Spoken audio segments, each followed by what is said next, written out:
Un grand shalom à tous et bienvenue sur Vidéo Tabernacle. Juste pour signaler que l'émission que vous êtes sur le point de suivre a été enregistrée pour notre compte, toujours dans le souci d'atteindre plusieurs prédicateurs partout ailleurs. C'est ainsi que ce ne sera pas moi qui présente l'émission, mais vous écouterez la voix d'un frère qui a été disposé à le faire derrière la caméra et nous pensons que ceci sera une grande bénédiction pour vous. Que Dieu bénisse et suivez les images. Bye bye. Entends-tu la voix des grandes eaux? Entends-tu, entends-tu, entends-tu, entends-tu, entends-tu, entends-tu, entends-tu les sept tonnerres?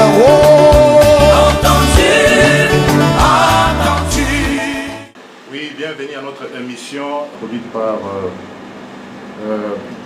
notre bien-aimé frère Moïse. Aujourd'hui, nous avons comme invité le pasteur Gédéon Kassongo. Le pasteur Gédéon Kassongo, il est pasteur de Goshen Tabernacle ici à Kinshasa. Shalom pasteur Gédéon. Shalom frère Moïse. Oui, nous sommes très heureux de vous recevoir à notre émission La Voix des Grandes Eaux, émission de Vidéo Tabernacle. Et nous vous remercions d'avoir accepté notre invitation. Pasteur, pouvez-vous nous expliquer, puisqu'on a suivi dans une des sermons que vous avez prêché, parlant de la mort, vous avez associé la mort à l'enlèvement, et que chacun va passer par la mort, et que la mort était l'enlèvement physique de l'homme. Oui. Ce n'est pas moi qui dis ça, ce n'est pas mon enseignement, c'est l'enseignement des Écritures, c'est l'enseignement des frères Branham. Il est vrai qu'il y a des écritures qu'il faut mettre ensemble. Si on les comprend séparément, on aura une image pas très correcte de la pensée de Frère Branham sur le message de l'enlèvement. Quand Frère Branham prêche le message sur l'enlèvement, l'écriture même des psaumes qu'il prend parle de la mort, alors qu'il veut parler sur l'enlèvement. Et il dit par exemple que Enoch était le type du 7e messager qui, avec son groupe, doivent aller dans l'enlèvement sans passer par la mort. Je prends d'abord ça. Enoch était le type du 7e messager et son groupe qui doivent aller dans l'enlèvement sans passer par la mort.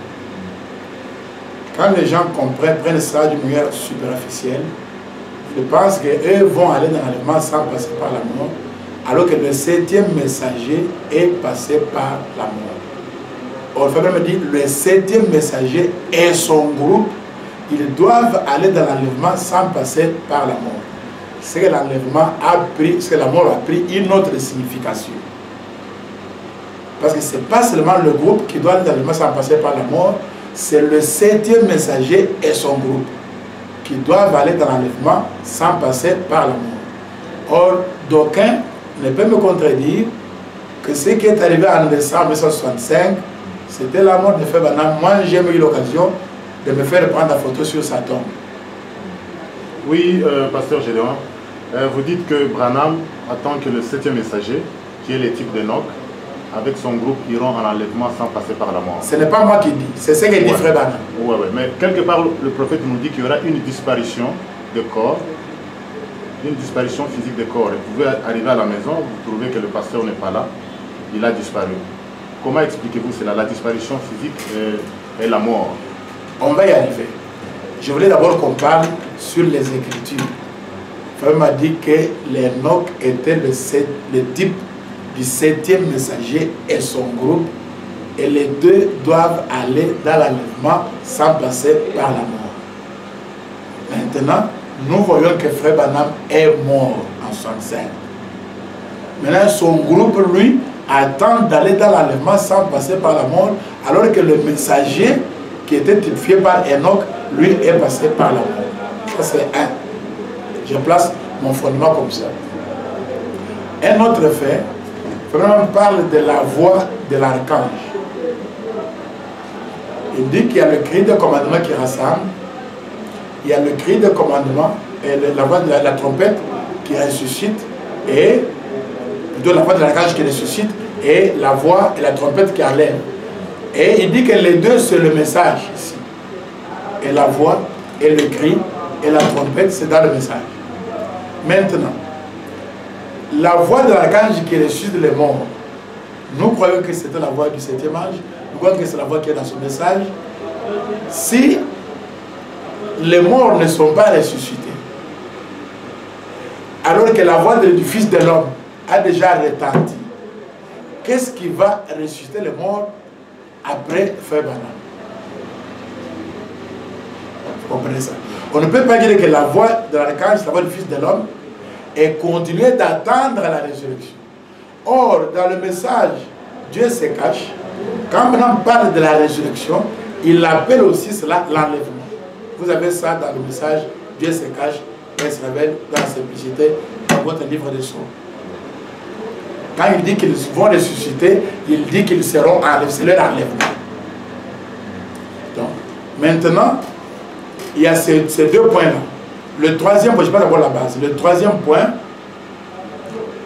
le 4 décembre, Branham prêche le message de l'enlèvement. Le 5 décembre, il prêche le message, les choses qui doivent arriver. Il dit que ce message-là, il fait suite au message sur l'enlèvement. Et quand vous lisez attentivement les choses qui doivent arriver, il parle de la mort. Il prend Jean 14, il dit 1 à 4, quand Jésus a dit, je m'en vais vous préparer une place. Si ce n'était pas comme ça, je vous l'aurais dit, je m'en vais préparer une place, quand j'aurai fini, je reviendrai et je vous prendrai. Et Frère Branham dit que Jean 14, c'est une écriture utilisée pour les funérailles. Alors que Frère Branham prend ça pour les choses qui doivent être et faire suite au message sur l'enlèvement. Donc c'est la suite de l'enlèvement. Oui, pasteur, combien d'enlèvements y a-t-il? Puisque le prophète, selon le plan qu'il a tracé, il nous a donné un plan, nous tous. Il a dit que si quelqu'un n'arrive pas à faire une étude sur la parole de Dieu et de voir le plan, il va se crever les yeux.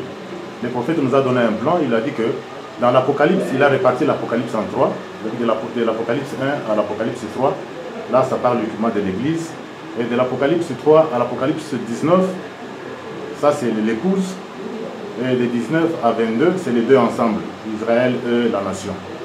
Bon, si vous voyez dans les sceaux, non, c'est toujours sur ce plan, Branham a dit que dans l'Apocalypse 4, l'épouse est partie en enlèvement.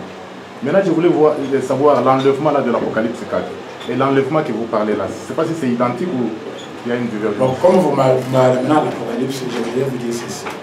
Frère me parle de l'enlèvement, d'abord au chapitre 1 de l'Apocalypse. Il dit l'enlèvement des gens, était le titre de l'enlèvement de l'Église. Jean fut enlevé 2 fois. Jean est enlevé au chapitre 1. Et quand il est enlevé, on lui montre ce qui va arriver dans les âges. Et cet enlèvement, c'est l'enlèvement des saints de l'Ancien Testament, parce que les âges ne sont pas encore venus, on lui montre les âges qui vont venir. Maintenant, au chapitre 4, Jean est de nouveau enlevé, après les âges. Ça, c'est l'enlèvement du temps de la fin, l'enlèvement de l'épouse au dernier jour. C'est de ça que je parle. Cet enlèvement-là, est-il physique ou spirituel? Puisque non. Branham lui-même a titré Jean comme étant l'épouse. Exact. L'enlèvement a 2 volets. Quand on parle d'enlèvement spirituel, ce n'est pas tellement de ça que je parle. Ça, c'est le fait qu'on soit enlevé des dénominations, du monde, tout ça, pour être dans le message. Mais quand vous me parlez sur l'enlèvement, vous voulez que je parle sur quel enlèvement? Non, l'enlèvement de la disparition, c'est ce que moi j'ai dit. Ça veut dire physique ou spirituel? Physique. Exactement. Physique. C'est de ça que je parle.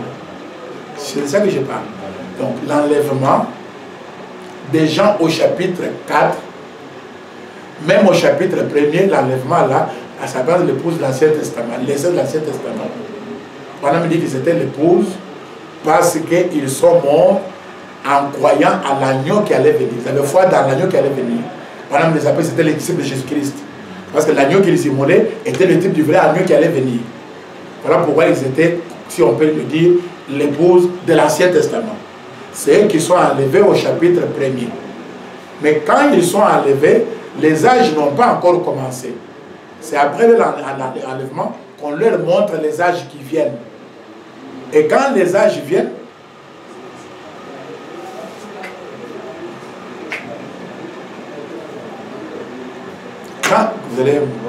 quand les âges viennent, à la fin des âges, c'est alors que Jean est de nouveau enlevé au chapitre 4. Ça, c'est l'enlèvement auquel vous vous attendez, auquel moi je m'attends. Vous comprenez? C'est enlèvement qu'il a prêché dans le message de l'enlèvement et qu'il a prêché dans le message les choses qui doivent arriver. C'est de cet enlèvement-là que nous parlons. Pasteur Gédéon, le prophète Branham, il est, comme lui-même le disait, qu'il est typologue. Pouvez nous donner un type de l'enlèvement qui est passé par la mort, c'est-à-dire un enlèvement, quelqu'un qui meurt, c'est-à-dire qu'il est enlevé. Vous avez un type dans la Bible qui peut un peu concorder avec ce... Bon. Je parle, il n'y a pas que des types. Tout se fait selon les types, selon les promesses et selon les Écritures. Nous avons pris avec vous 2 Écritures. Apocalypse 1 où Jean est enlevé et Branham dit que Jean est le type de l'Église. Et Jean est de nouveau enlevé au chapitre 4. Donc l'épouse est enlevée 2 fois.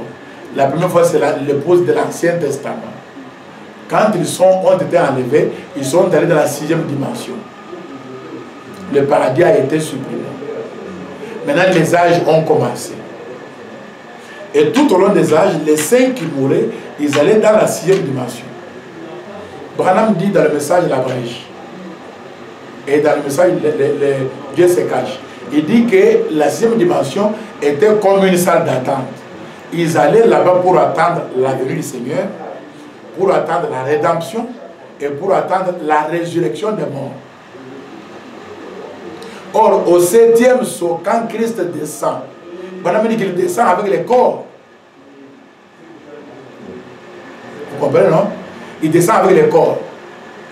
Maintenant, l'épouse qui meurt maintenant après le 7e saut, les 5 qui sont en train de mourir, depuis Frère Branham, jusqu'à nous qui attendons d'aller sans passer par la mort, ceux qui sont en train de partir là, ils partent où?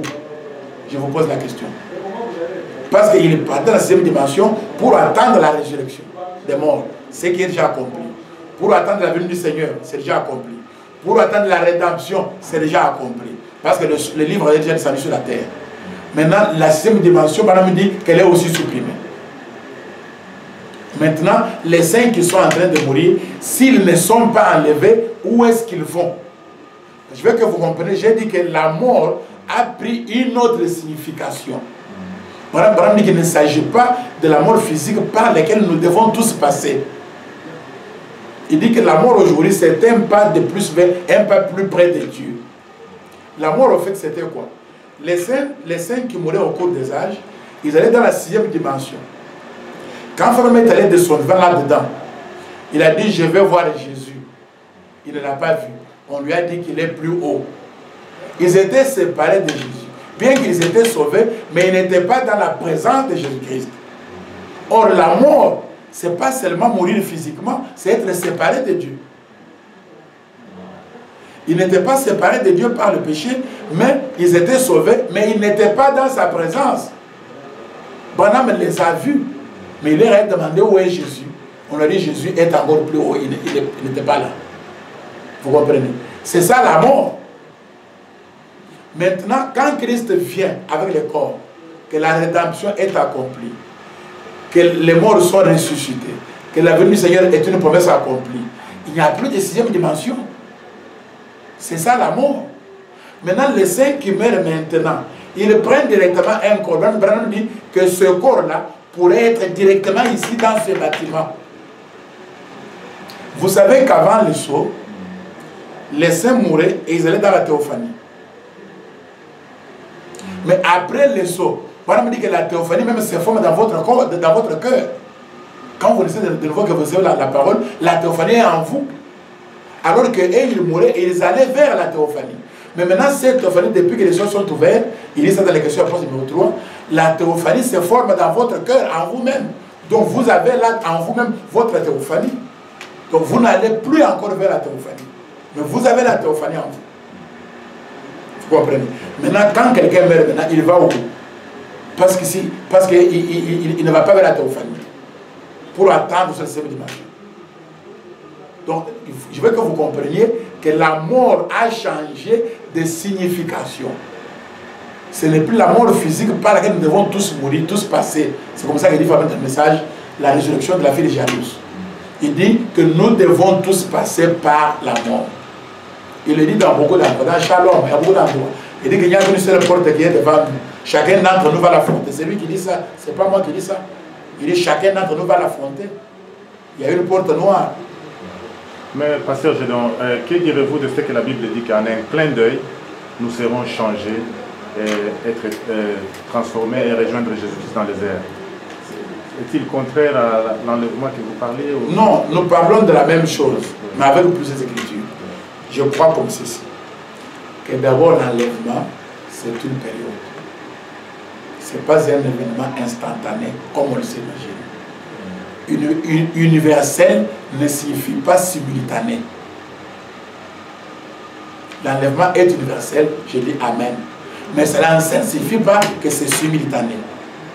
Puisque nous sommes dans l'âge de l'enlèvement.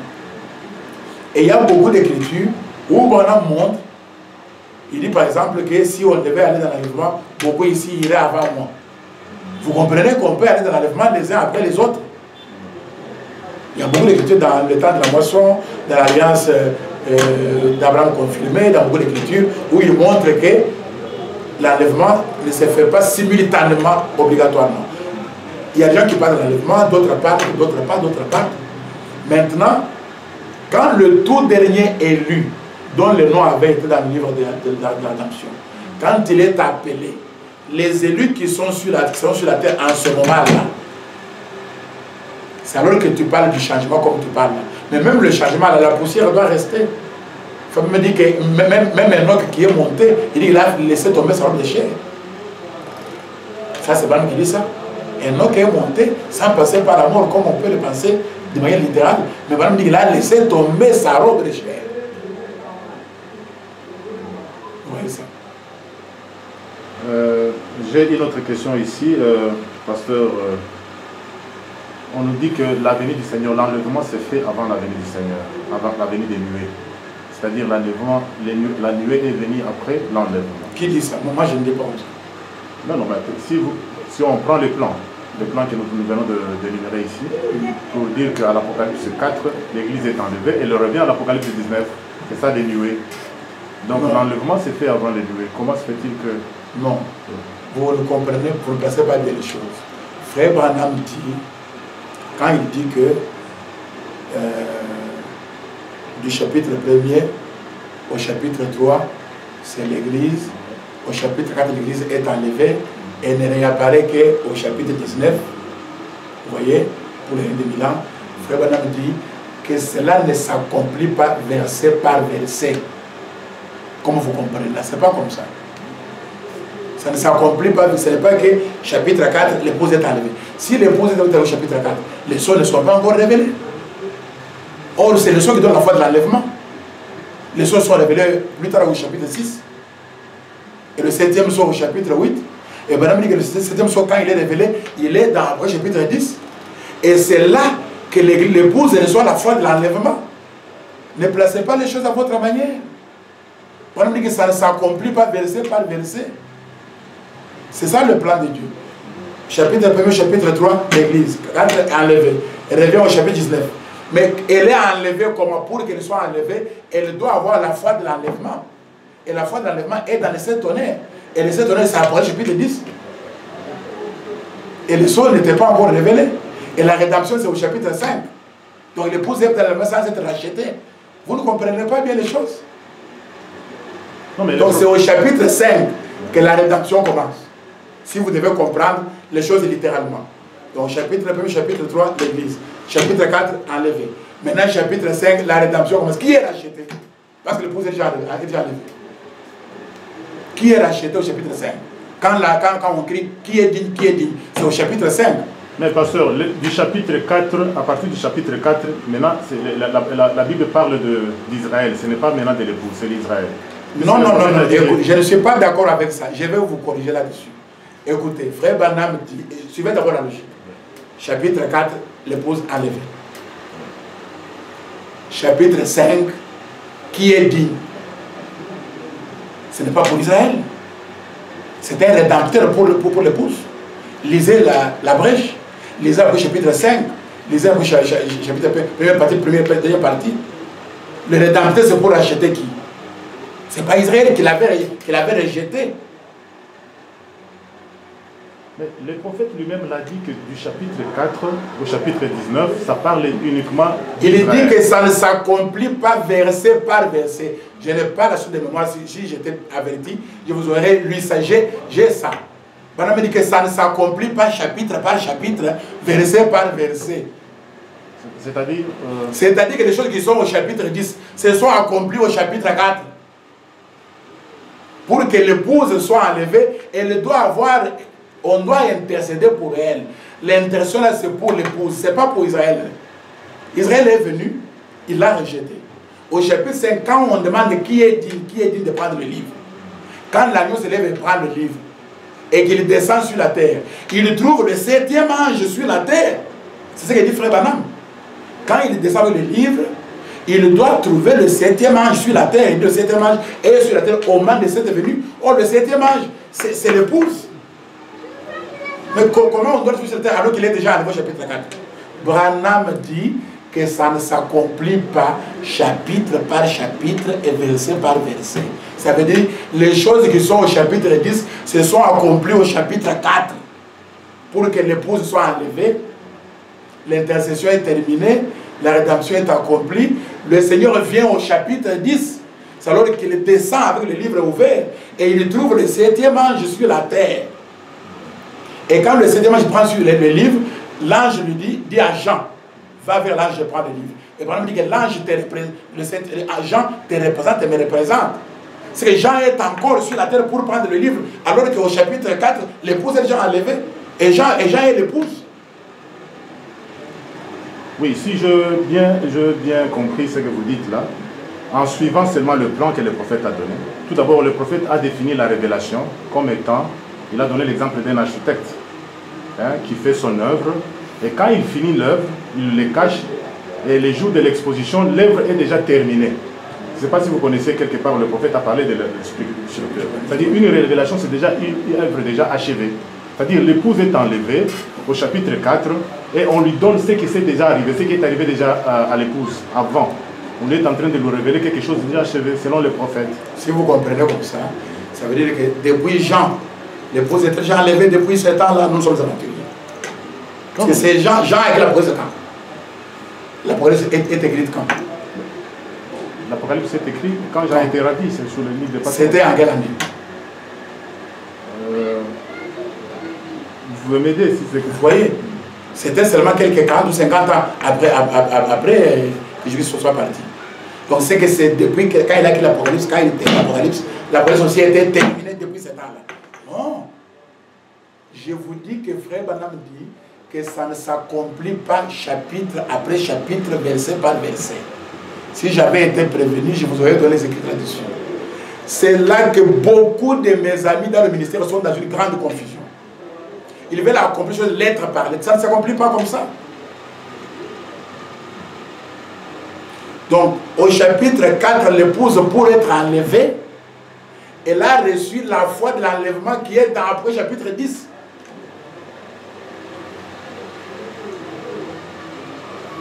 Mais ce que nous parlons, ce que l'Apocalypse est en train de parler, c'est une révélation des choses déjà accomplies.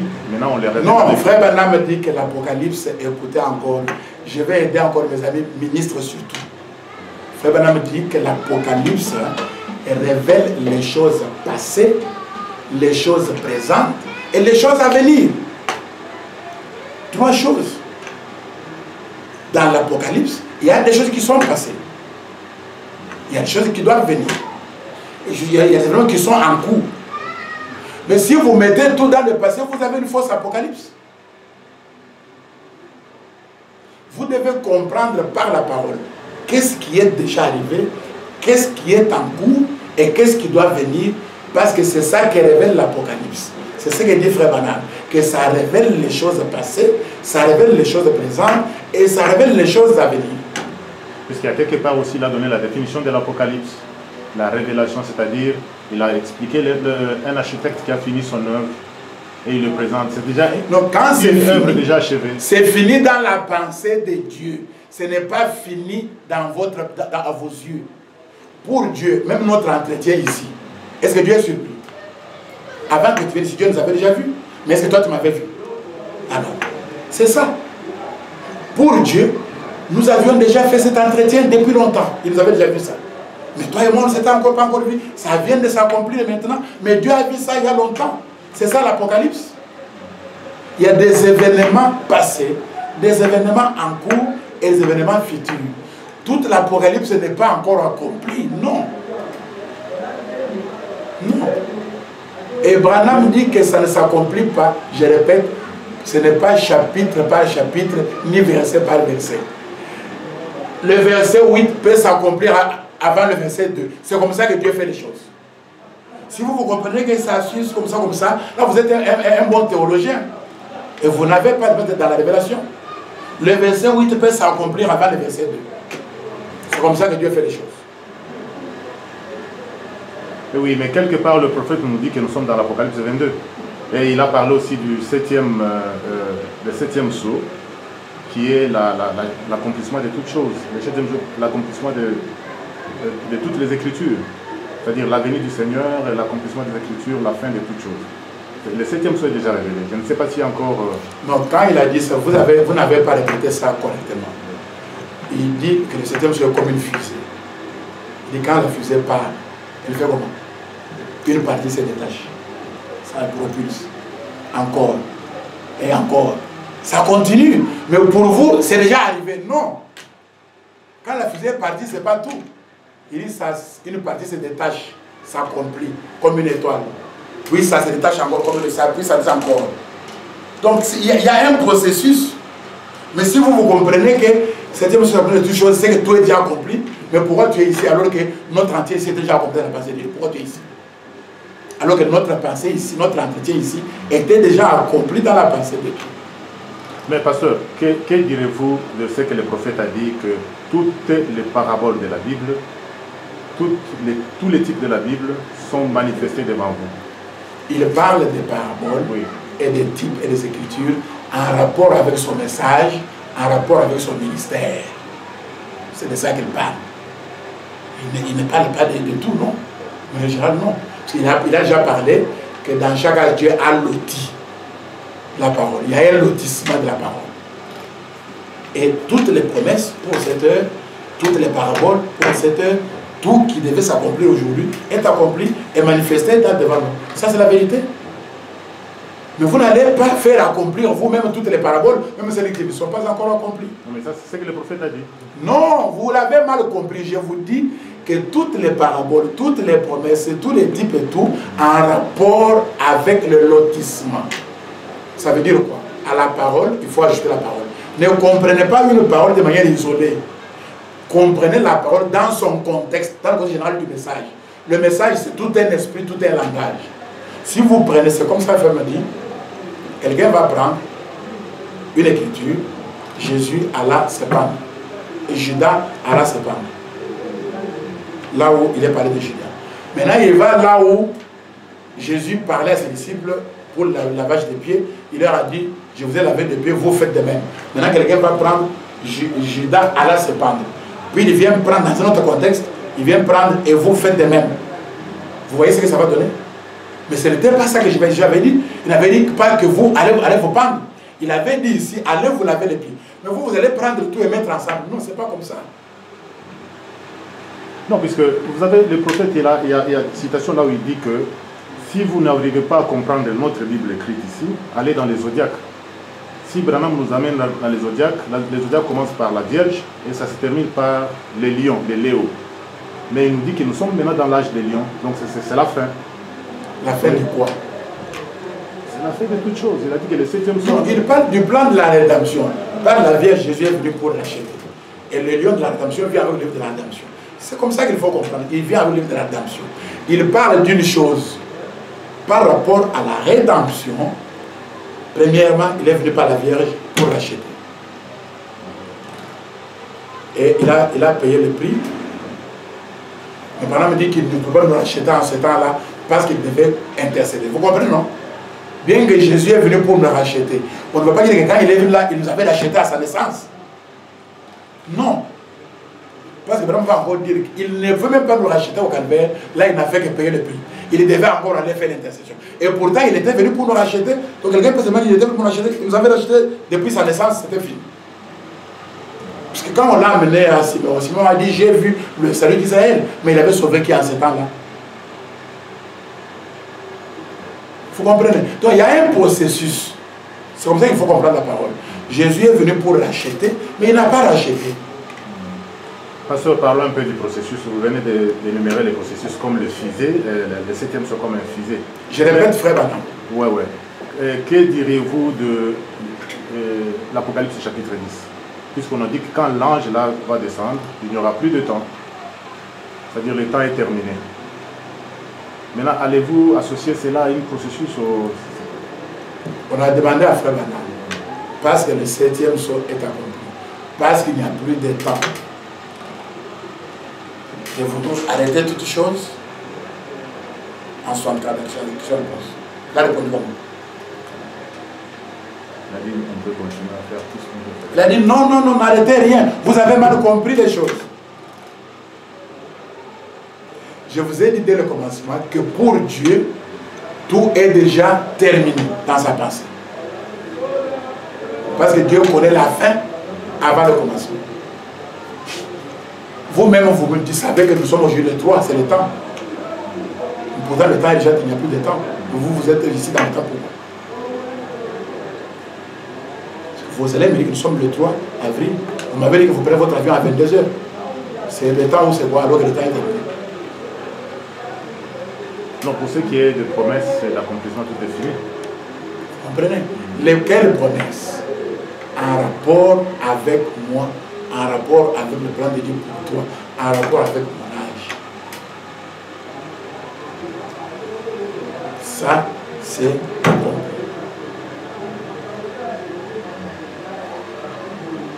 Mais même quand c'est accompli là, tu n'es pas encore enlevé. Toi. Moi, je suis déjà enlevé. Non, tu me trompes, tu te trompes toi-même.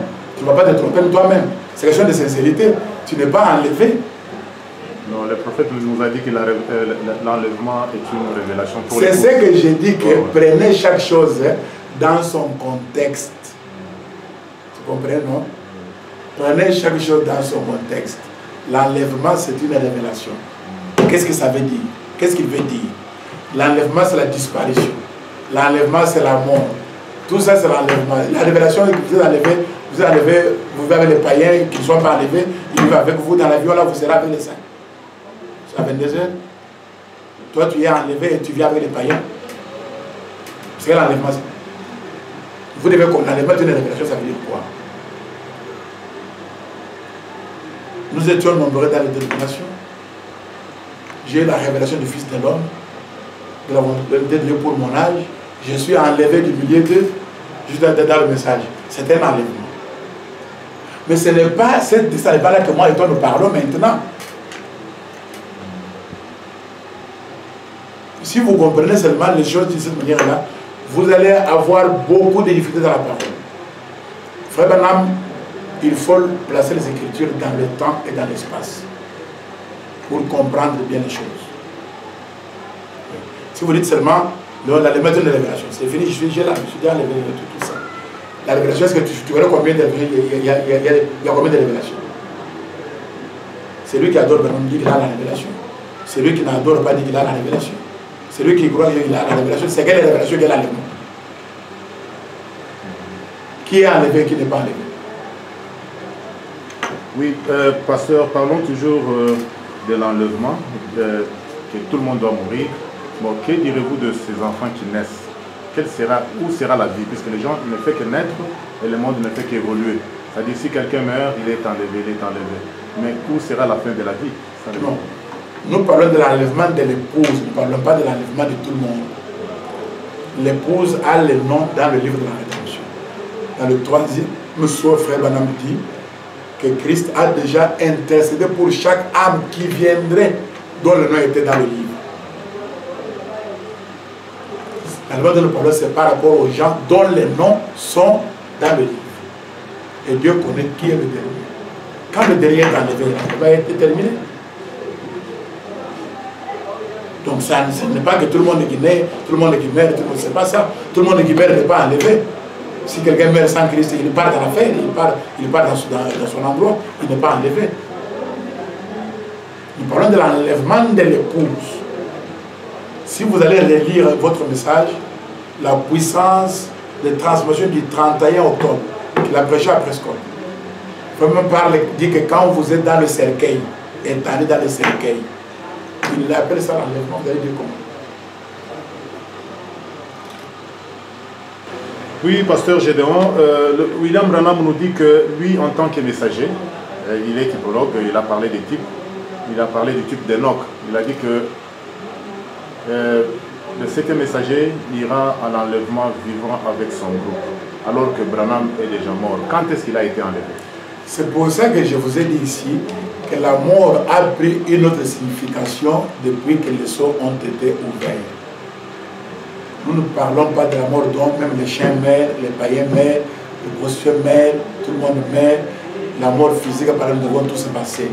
Pour l'épouse, sans passer par la mort, c'est-à-dire, sans passer par la tribulation, j'ai des écritures, mais je suis pris à pied de feuilles, je ne sais pas les lire. Il faut me dire que sans passer par la mort, ça veut dire sans passer par la 6e dimension, où ils allaient en attente. Quand nous avons la théophanie, et ils allaient vers la théophanie. Maintenant, nous avons la théophanie en nous, depuis que les choses sont ouvertes. Quand vous naissez de nouveau, pourquoi la parole? Quand la théophanie se forme en vous, ça c'est dans les questions-réponses numéro 3 de 64. Maintenant, quand nous mourrons, on me dit que Jésus, quand il revient avec des corps. Il dit que ces corps-là pourraient être ici dans ce bâtiment maintenant. Et il prend, Paul, quand il a dit, lorsque cette tente mortelle sera détruite, nous en avons déjà une autre qui nous attend. Donc nous allons d'un corps à un autre. Nous n'allons pas dans la tente, comme eux qui attendaient la rédemption, comme eux qui attendaient la venue, qui était là, dans la 6e dimension, loin de Jésus-Christ. C'était ça la mort. Voilà pourquoi Frère Branham en 65, bien qu'il soit mort physiquement et que son corps ait été tombé, mais lui est enlevé parce que la théophanie était déjà en lui. Il n'attendait pas une théophanie comme les gens d'autrefois qui sont ressuscités et qui sont allés vers la théophanie. Croyez-vous que William Branham représente toute l'épouse, comme il a été enlevé, ça signifie? Vous croyez aussi à la représentation? Je ne crois pas à la représentation comme les gens le pensent. Je crois que Frère Branham représente l'épouse. Je crois que Frère Branham est aussi membre de l'épouse. Puisque quand il a été enlevé, il nous a expliqué, il a vu le bien-aimé de l'autre côté, et il a même dit qu'il a vu l'un de vous qui est ici. Il est allé là-bas. Est-ce que c'est vraiment une représentation pour toute l'épouse? C'est ça l'enlèvement que vous parlez? Ou bien, puisque l'enlèvement d'avant la mort, c'est ça, c'est ce que Branham a démontré. Mais après, il est revenu. Oui, il est revenu. Mais en 65, qu'est-ce qu'il est arrivé? Il est mort. Mais maintenant, sans passer par la mort, signifie quoi? Après de son vivant, il est parti. Il a laissé son corps sur le lit. Maintenant, et son groupe, vous allez être enlevé quand pour venir mourir. Et son groupe, ça veut dire vous aussi, vous devez aller comme lui et revenir mourir. C'est ça? Non, c'est ce que je parle de la représentation. Branham nous a représentés tous. Il nous a représentés, mais je crois aussi qu'il était membre de l'épouse. Les amis disent que Branham nous a représentés dans l'enlèvement, il nous a représentés dans la sainteté, il nous a représentés dans la piété, il nous a représenté tout ça. En d'autres termes, nous on peut vivre de n'importe quelle manière, lui nous a représentés, ainsi de suite. Mais il vous représente seulement là. Quant à votre femme, lui était marié, il ne vous a pas représenté. Vous devez voir votre femme. Lui avait, vous devez voir vos enfants. Il avait une maison, vous devez voir votre maison. Il avait sa voiture, il ne vous a pas représenté dans toutes ces choses-là. Vous devez seulement rester calme, il vous a représenté dans la voiture, dans la maison, dans la femme, dans les enfants, dans l'enlèvement et dans tout, il vous a représenté, c'est fini. Mais pourquoi, vous, pour le matériel, vous voulez avoir votre matériel à vous? Pour le spirituel, il vous a représenté. Ça, c'est être rétrograde. Non, puisqu'il y a quelque part où le prophète a dit que dès qu'une personne reçoit le Saint-Esprit traverse le fil de son corps, il est automatiquement enlevé dans le lieu céleste en Jésus-Christ. Cet enlèvement-là, c'est ce que vous parlez ou bien c'est... L'enlèvement, vous m'avez parlé de l'enlèvement physique. Ouais. L'enlèvement, je peux le définir dans plusieurs dimensions. La révélation, c'est l'enlèvement. Les lieux célestes, quand il a tombé dans l'église, quand vous êtes en train d'adorer et que tout ça, vous êtes dans l'enlèvement. On dit que le ciel lui-même, c'est la parole. Quand la parole est prêchée, révélée, tout ça, c'est le ciel. Mais après, vous êtes sur la terre. Vous comprenez? J'ai dit que vous devez placer chaque chose dans son contexte. C'est alors que vous comprenez bien les choses. L'enlèvement signifie beaucoup de choses. La révélation, la parole, et la liaison de Jésus-Christ, et tout ça. Mais vous m'avez posé des questions sur l'enlèvement physique. C'est de ça que je parlais. Oui, pasteur, pouvez-vous nous donner une différence entre les promesses qui sont liées à l'homme de la Genèse 1, c'est-à-dire l'homme créé et l'homme formé, vis-à-vis de l'enlèvement que vous parlez? L'homme formé, dès sa formation, il lui avait été dit, tu es poussière et tu retourneras à la poussière. Et cette parole est irrévocable, Dieu ne l'a jamais changée. L'homme spirituel, s'il est converti, s'il reçoit Christ, c'est l'homme qui ne meurt pas, c'est l'homme éternel. Alors maintenant, qui est enlevé entre le spirituel et le physique? C'est l'homme spirituel qui a revêtu déjà sa théophanie, que l'homme spirituel là ne revêtait pas dans les âges passés. J'insiste là-dessus. Dans les âges passés, l'esprit là allait vers la théophanie. Mais après le saut, l'homme là spirituel, par la nouvelle naissance, a déjà la théophanie maintenant même. C'est ça la différence entre l'homme spirituel d'après le saut et l'homme spirituel d'avant le saut. Oui, je vous ai bien compris, pasteur Gédéon. Pouvez-vous juste donner un résumé sur la mort et l'enlèvement? Bon, je voulais m'excuser auprès de ceux qui vont suivre cette vidéo. J'ai été pris à PLV, je n'avais pas toutes les références de mémoire. Je suis un homme âgé, je ne suis plus le jeune prédicateur qui avait toutes les citations à cœur et tout. À mon âge ici, je commence à avoir toutes les références. Si j'avais été prévenu, j'ai dit par exemple que Jean était enlevé au chapitre 1er, il était encore enlevé au chapitre 4. Jean représente l'Église. Mais maintenant, vous m'appelez ici de la représentation. Alors que Jean nous a représenté, vous voulez la mettre enlevée. Il a représenté l'Église déjà. Branham aussi me représente. Finalement, c'est quoi? Vous comprenez la représentation, ce que ça signifie. Maintenant, j'ai dit que quand Jean est enlevé au chapitre 4, ça ne signifie pas que quand il écrit chapitre 4 là, l'Église est enlevée. Ce n'est pas comme ça. Branham dit que ça ne s'accomplit pas chapitre par chapitre, verset par verset. Si je me rappelle, je peux vous donner les références, même par les notes ou par notre moyen. Maintenant, pour que l'épouse soit enlevée au chapitre 4, on doit intercéder pour elle au chapitre 5, on doit révéler le sceau au chapitre 6 et jusqu'au chapitre 8, verset 7, ou plutôt pour le 7e sceau, qui s'accomplit au chapitre 10. Les tonnerres doivent être révélés, le Seigneur doit venir pour donner la foi de l'enlèvement à l'épouse qui doit être enlevée au chapitre 4, montrant que ça ne s'accomplit pas chapitre par chapitre, verset par verset. Alors, je voulais seulement dire que je n'aime pas beaucoup m'engager dans des polémiques. J'ai dit juste ce que je crois. Si vous avez besoin des Écritures, je peux vous en donner, mais chacun a le droit de dire la parole et de croire ce qu'il croit et d'enseigner son peuple, parce que chacun répondra de son ministère. Que Dieu vous bénisse. Merci beaucoup, pasteur Gédéon. Merci, que le Seigneur vous bénisse. Amen.